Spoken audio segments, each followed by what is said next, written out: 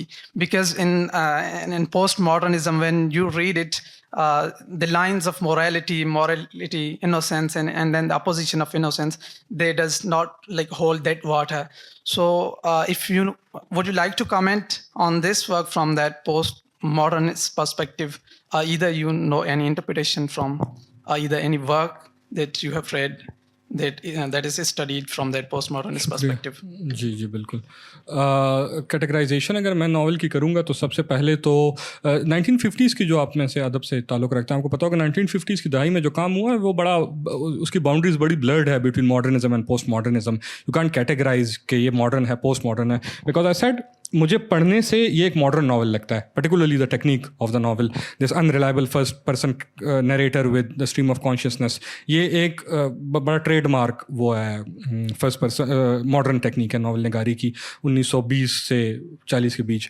اور اس کی انٹرپریٹیشن بڑی پوسٹ ماڈرن ہے. جیسے کہا کہ یہ اسٹرکچرس کو چیلنج کرتا ہے, پوسٹ اسٹرکچرلسٹ ہے, اسٹرکچرز میں یقین نہیں رکھتا. اگر آپ ناول کو اس طریقے سے پڑھنا چاہیں تو انٹرپریٹیشن میں یہ آئی سے کہ آپ, یا اس کی ریڈنگ میں یو کین فائنڈ اٹ کہ یہ تھوڑا سا اس کا جھکاؤ شاید اپنی تھیمیٹک جو ٹینڈنسی ہے یا ڈیپتھ ہے اس میں, وہ تھوڑا سا یہ پوسٹ ماڈرنش ہے. بٹ میرے لیے شاید کوئی اور ڈفرینٹ رائے رکھتا ہو, بٹ میرے لیے اس کی پرائمری ٹیکنیک ماڈرن ناول کی ہے. پاپولر ناول میں نہیں کہوں گا اس کو. میں پاپولر ناول کو سمجھتا ہوں کہ تھوڑا سا little to no intellectual depth والے ناولس شاید پاپولر ہوں.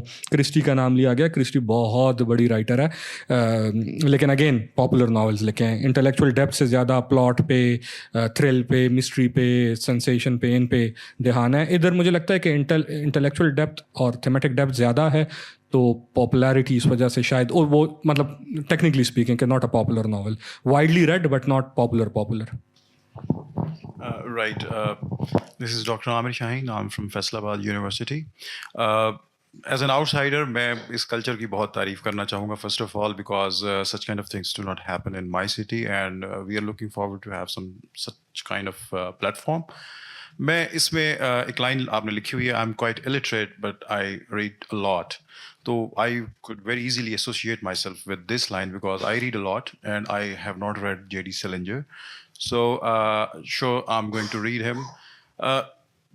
دو تین باتیں جو شروع میں ہوئیں, اور پھر the other boys they were referring to some reading structure and things like that. تو ایک تو ہمیں یہ دیکھنا ہے کہ this novel, as you are telling us, that it was written in the 40s, late 40s. 51 کی پبلیکیشن ہے. So this is the time when those students of literature know that modernism is entering into postmodernism. اور کمزور character کی بات ہو رہی تھی. کمزور character has already been subject of study with Faulkner, Benji, ایک کریکٹر ہے. کمزور کریکٹر سے مراد ٹیکنیکلی کمزور کریکٹر نہیں ہے. کمزور کریکٹر سے مراد وہ کریکٹر ہے جو اپنی لائف میں کمزور ہے, the way it is here in this novel. تو I haven't read this novel, but مطلب میں ایسوشیٹ کر سکتا تھا کچھ چیزوں کے ساتھ in the light of the other readings that probably I have in the post modernist and as well as the modernist تو ہمیں اس ناول کو سچویٹ کرنا ہے اسی ٹائم فریم میں جس میں یہ لکھا گیا ہے. اور یہ اپنے, کیونکہ بڑوں کی جو زبان ہے وہ دقیق بھی ہوتی ہے, اس میں میننگس بھی ہوتے ہیں, اور ایک ایسا کیریکٹر جو ایک 16 سال کا لڑکا ہے وہ انریلائبل ہے, کیونکہ فرسٹ پرسن نیریٹو تو ہوتا ہی انریلائبل ہے. انریلائبل ان دی سینس یہ نہیں ہوتا کہ اس کو آپ کوئی اس میں آپ نے کوئی